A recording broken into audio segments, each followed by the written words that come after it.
কিছুক্ষণ আগেই ঘটল এক ভয়ানক মর্মান্তিক বাস দুর্ঘটনা। ৫০ জন যাত্রী নিয়ে খালের মধ্যে উল্টে পড়ল বাস। ভয়াবহ এই দুর্ঘটনায় ব্যাপক ক্ষয়ক্ষতি, মৃত্যু ও আহত বহু মানুষ। শুরু হয়েছে জোর কদমে উদ্ধার কাজ। তবে ভয়াবহ এই দুর্ঘটনাটি কখন ঘটেছে, কোথায় ঘটেছে, কোন এলাকায় ঘটল এই দুর্ঘটনা, এই দুর্ঘটনায় কতজন আহত এবং কতজন নিহত হয়েছেন, জানবেন সম্পূর্ণ বিস্তারিত ভিডিওতে। তাই অবশ্যই ভিডিওটি শেষ পর্যন্ত দেখবেন এবং আপনি আপনার জেলার নাম ভিডিওর কমেন্ট বক্সে কমেন্ট করে আমাদের জানিয়ে দেবেন।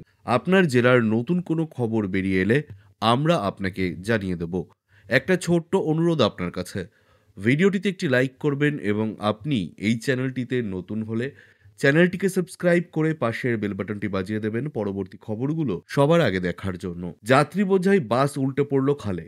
শুক্রবার সাংঘাতিক দুর্ঘটনা পাঞ্জাবের ভাটিন্ডায়। মৃত্যু হয়েছে কমপক্ষে ৮ জনের। আহত হয়েছেন বাসের বাকি যাত্রীরা। শার্দুলগড় থেকে ভাটিন্ডায় যাওয়ার পথে জীবন সিংওয়ালা গ্রামে ঘটেছে ভয়াবহ এই বাস দুর্ঘটনাটি। পুলিশ সূত্রে খবর, দুর্ঘটনার সময়ে বাসে প্রায় ৫০ জন যাত্রী ছিলেন। ৩ জন গুরুতর আহত অবস্থায় চিকিৎসা চলাকালীন মারা যান।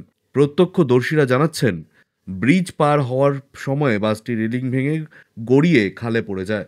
তারাই খবর দিয়েছে পুলিশে।